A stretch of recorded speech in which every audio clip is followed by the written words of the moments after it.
Did you know there's 3 different exit strategies you can do in wholesaling real estate with using none of your money, no risk, never closing on the house, and still get a good paycheck? Stay tuned to find out how.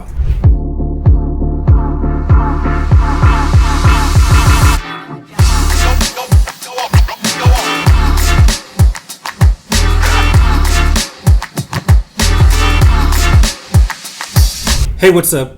My name is Graylan Stewart. I am an entrepreneur and a virtual wholesaler. So if you're new to my channel, I talk all about wholesaling real estate and how you can flip houses with never actually owning the house and still make a good profit. So today's video, I'm actually going to share with you 3 exit strategies to do just that. And these are 3 strategies that you can do to where you get a contract on a house and you sell that contract. You never put any money down, never really have any risk, and you get paid. And there's 3 different ways to do that. All right, so let's get into it. So obviously, if you're new to wholesaling real estate, the first strategy is wholesaling, how to wholesale a house, right? So number 1 is just your typical wholesale, right? So here's how that works. You get a contract with a seller, okay? You find these motivated sellers that are willing to sell their house at a discount because of the speed and convenience factor, okay? But these people can't typically sell their house on the retail market with the realtor because it usually has issues.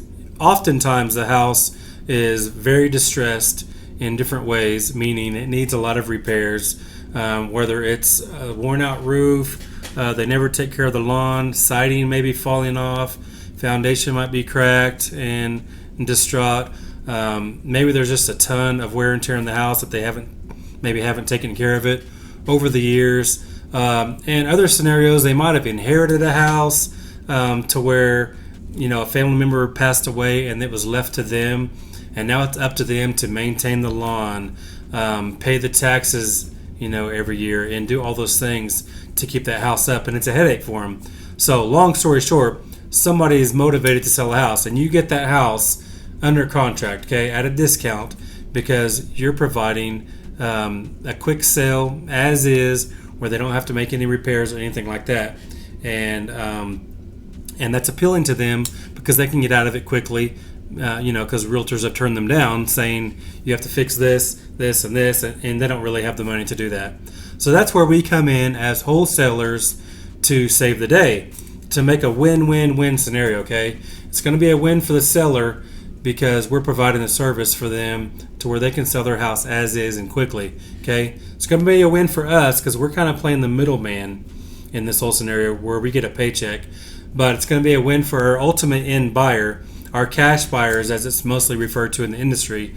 We're typically looking for these investors out there that want to buy and hold real estate for passive income, meaning they're going to become landlords and keep that as rental properties. Or we're also often selling these properties to fix and flippers out there that like flipping houses for a profit, okay? Whichever scenario you're looking for a cash buyer either way, okay? So regular wholesale deal, we are getting the property under contract at a discount. Now we hold that contract and we're going to sell that contract to an end buyer that's going to actually close on it at the title company. So all we did was get the contract. Now we sell our contract to this buyer. At closing, we get a check, okay? So as you can see, we did flip that house with no money down, no real risk on our part because it's the end buyers that actually brings the money to the table, okay? So that's your typical wholesale deal. That was number 1, just a regular wholesale, okay? So number 2 is your double close wholesale. I've talked about this on some of my videos as well. So if you're brand new to real estate and to wholesaling in general, what a double close is, it's really the same thing as a wholesale deal. The only difference is you're actually going to close on the house temporarily, typically just for a few minutes until that transfers over to the end buyer.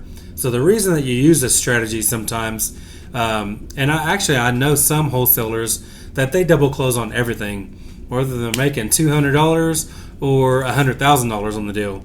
They double close everything just to keep it simple, and that's just the way they do it every time. But in my business, We do typical wholesale deals, which are actually called assignments. We sell our contract to an end buyer. We're assigning our rights to that contract to another buyer, okay? So the typical wholesale deal is an assignment that you're selling or that you're getting. But the double close, rather than assigning that contract to the end buyer, because the deal is the end buyer is going to know how much you're making on that. So some buyers aren't cool with me making a lot of money, and some buyers are. So just to keep it simple, anything typically over 15 to 20,000, we typically double close it. And the reason for a double close is it hides our fee. Okay. Ultimately, at the end of the whole thing, the buyers can find out, right? But it doesn't break your deal or make anything messy in the meantime. So if I wholesale a deal and I assign my contract to a buyer and I'm going to make $20,000, the buyer may not like that. He might try to renegotiate before we close because he doesn't like the fact that I'm making 20 grand. He might be okay with me making 5 to 10 grand, so he might try to negotiate that down before we close. So to prevent that, we do a double closing, okay? So what that really means is now this contract that I have with the seller, I'm actually going to close on that contract myself. Now, I don't have to use my own money. We're still going to use the end buyer's money. Now, not all title companies will let you do this. That's why it's important to vet your title companies. Make sure they know what double close is. Make sure that they allow using the end buyer's money to close your first deal, okay? So really what it is my contract here, I'm closing on it with the end buyer's money. So there's actually two closings happening simultaneously, okay? So my first deal is funded by the end buyer, but it's just between me and the seller. So now I own the property, and the second closing is between me and the buyer, okay? Even though they funded the original deal because my title company allowed that to happen. Now, I did have to pay extra fees to make that happen because it is two separate closings. So there are extra fees involved, but it's not that much. $300 or $400 typically at most title companies. Some of them will do it, as low as $150 to $200. All right. And then there are some states out there that don't really like double closings in that respect, to where you can use the end buyer's money, but they do allow transactional funding. So if you've been around the industry at all, you've heard that term before, and all that is an outside source basically funding your first deal, and then the second deal, is funded by the buyer. So some states make you do transactional funding to where you can find those lenders out there where you just pay a fee. They might charge you $1,500 to temporarily loan you that money for 15 minutes until they get paid back by the end buyer. So anyway, that's what a double close is. So you got number one, the wholesale, right? Wholesale with an assignment. Number two is the double close. Now, number three is my favorite strategy. It's called wholesale. Now, I've talked about wholesaling properties in the past. So there's a couple of ways you can wholesale a deal. So what wholesaling is you're wholesaling for retail, okay? When you wholesale for retail, what does that mean? Retail means the MLS, like the retail market out there where all the cash buyers are worldwide that can see your deal because it's on the real estate multiple listing service, okay? So the way to wholesale, and yes, you can do this with no risk, no money out of your pocket as well, okay? It's a little trickier, but not really. As long as your paperwork shows that it's okay, then it's okay, right? So our contracts basically just say that, hey, we're going to list this on the MLS, and you're cool with it, and that's what they're signing for. So that gives us the ability to list every house if we feel the need to, right? So sometimes, on a wholesale deal, cash buyer might offer you, less than what you're trying to get for it, and maybe you're only going to make 10, and you might know it's a better deal than that, but you may not have enough buyers out there, or you might know that it's a really good deal and it could be sold on the retail market for a higher price. So you can do that. We list deals that we don't close on all the time on the MLS.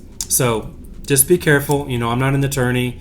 I'm not a broker or anything like that. So just consult with your local attorney to see how that's done. But all we do is just put the verbiage in our actual purchase and sell agreement that allows us to actually list those properties. Now you can wholesale by truly, in the sense, wholesaling by closing on the property.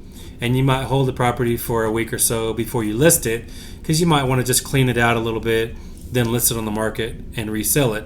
But in that scenario, you actually need money. You actually have risk because now you own the property. So I do that a lot as well, because sometimes it just makes more sense. It's quicker. It does cost a little bit more money because you're actually taking it down.